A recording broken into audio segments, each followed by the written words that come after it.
This video is being produced to help you understand the special systems of the 49-foot Gulfstar called Teamwork. We'll start with the outside. Teamwork has two gangplanks, one which stays with the dock, and another gangplank which moves with the boat. Note that the onboard gangplank, the wheels face forward and is secured with a single pin on the aft portion of the stairs. This Gulfstar is unique in that it has two 50-amp cables with Glendale retractors. The aft one is the main one and used when you only need 50 amps. However, both can be pulled out for 100 amp service. It also has a receptacle for 110 volts if that's all that's available, and of course for television cable when needed.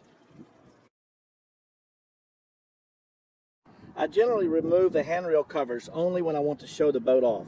Otherwise, we leave them on for year-round protection.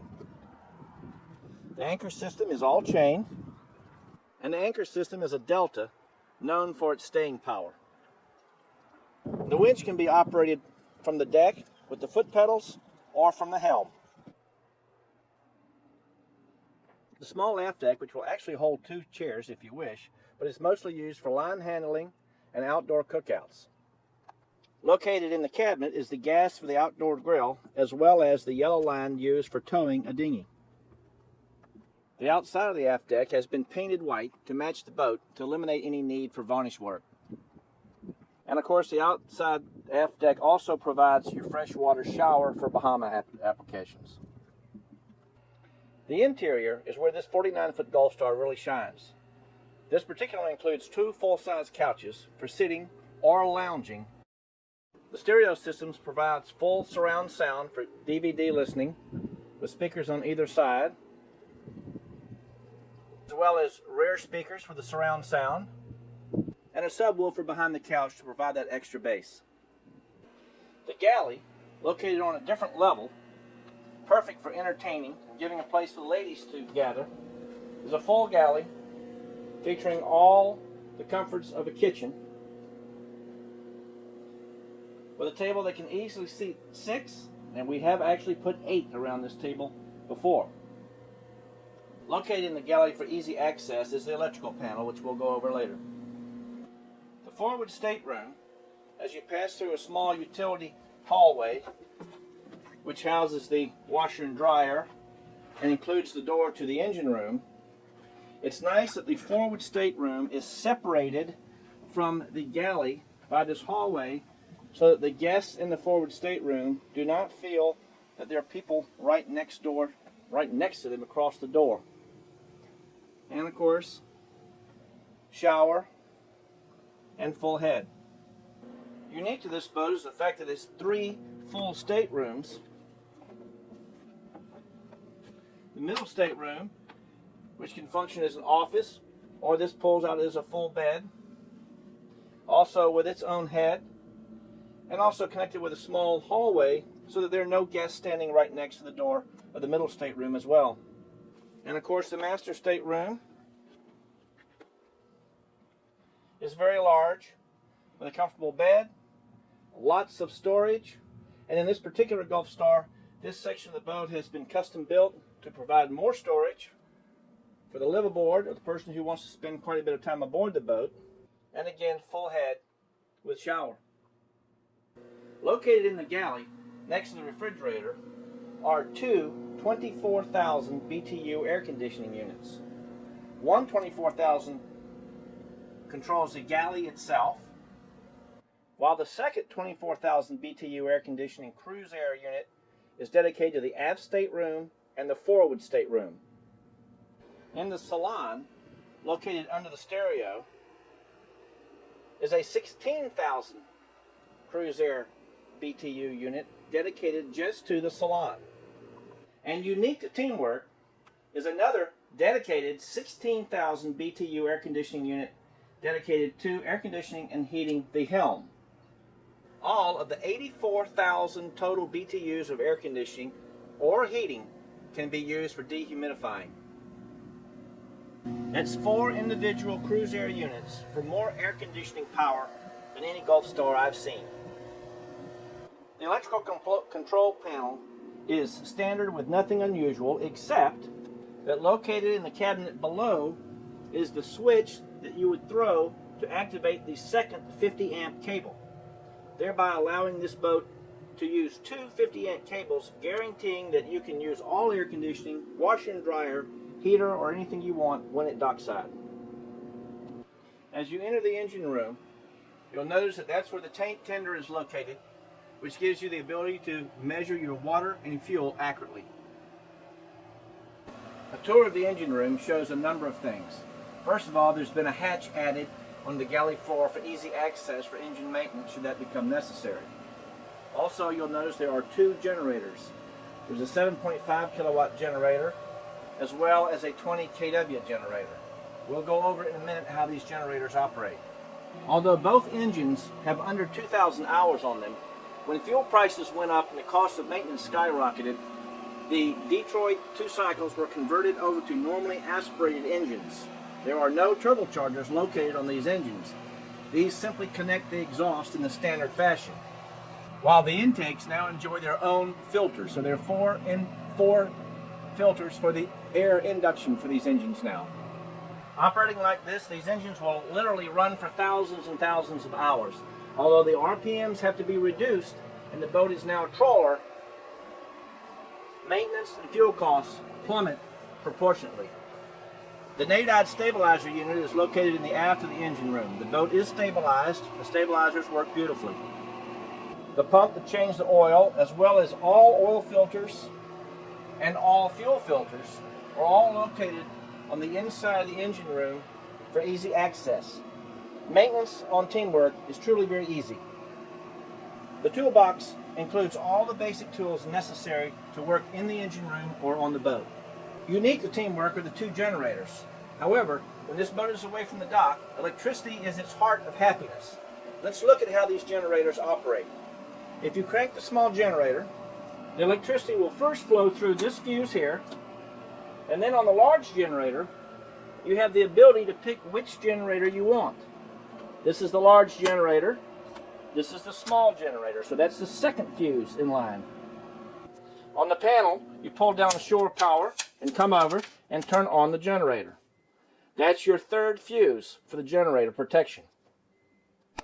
When the generator is cranked, you want to make sure that on the port side of the boat that you see water coming out for cooling. It's nice that it comes out on the port side because at anchorages you will not bother any other boaters. The small generator is both turned on and turned off by the switch right there. The large Onan is a 20 kW generator and used for when you're using all of your air conditioning, hot water, washer and dryer, etc. It can be cranked both here and by the panel. To activate it, its first switch fuse is here.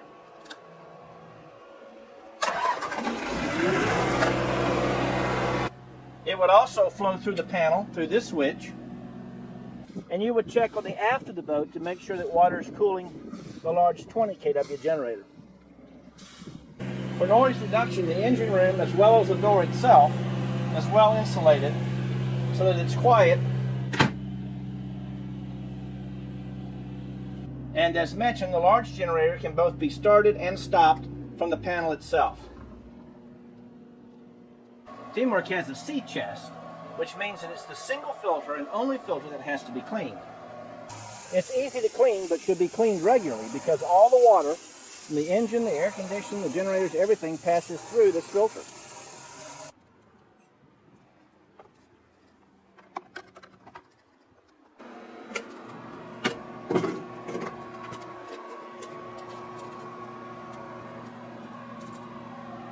No need to put all the screws on, just a couple will do, and finger tight is fine.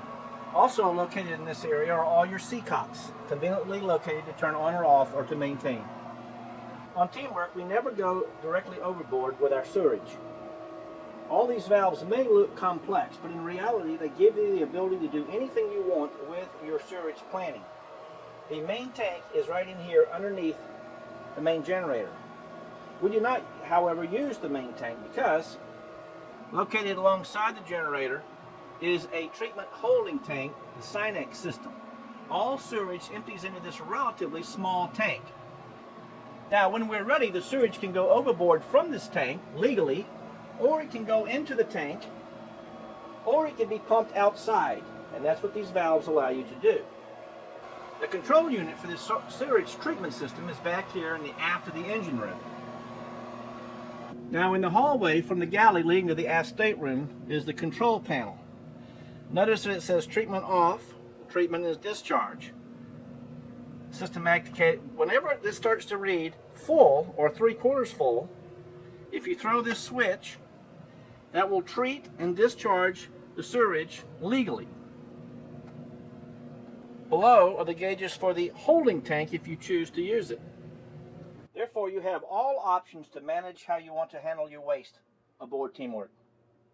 The special chemical to make this system legal is located in the container next to the large generator. It automatically is put into the small tank when appropriate. If you want to empty the tank on demand, you have a switch down here which you push away from the tape and away from the tape. That will now empty the small tank on demand, assuming that it has been properly treated. That allows you to bypass the computer if you desire. The tape marks the normally operating position, where you normally leave the switch. Batteries for this boat are located under the stairs entering the engine room, and they are maintained by a modern-day sophisticated battery charger as well as a backup regular transformer. For 8 years now, we have found 2 batteries to be perfectly adequate, because when this boat leaves the dock, we are always either running the small generator or the large generator. At night, when things get quiet, we turn the small generator on to maintain hot water, charge the batteries, and whatever. If all generators are turned off, you have to be very careful with your DC consumption, because these are your main batteries that will start your engines in the morning. One thing that most Gulfstar owners appreciate is the fact that the helm is not located in the salon, but rather is its own room with its own door. Although the visibility from the helm is great, generally when we dock the boat, we pull the boat bow in for ease of docking, so that when we leave, we're just backing out away from the dock or away from trouble. However, I have backed this boat in sternwise many times without any real difficulty. The helm is very straightforward. You've got a fully functioning radar unit. There's your NADI control panel where you can select off, on, or centered. The autopilot will track any course set on the Garmin nav function. And you've got 2 backup radios, 2 radios, and you've got communication to the aft stateroom as well as the galley. A subwoofer for your stereo system, and of course a fuse panel. Engines are straightforward.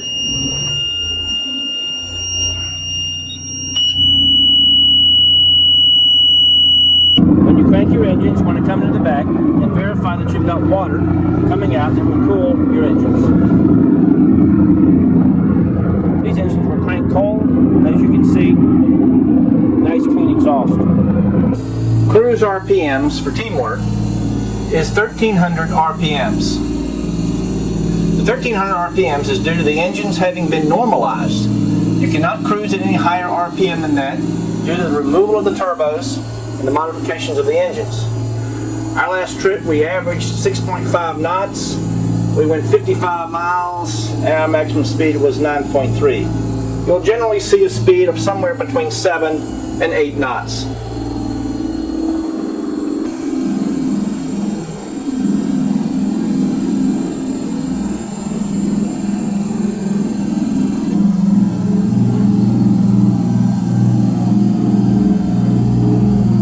At the dock or anchor, it's best to have that open if you're going to air condition or heat the helm. The canopy is about 1 year old. Plastic is in great shape. Access to the top of the boat is through this large opening in the back, where a dinghy can be stored, although we have always chosen to pull a dinghy. We pull a 17.5-foot Key West just for comfort for when we arrive. The boat pulls a dinghy very nicely, and we have found it the preferred way to move back and forth from the boat.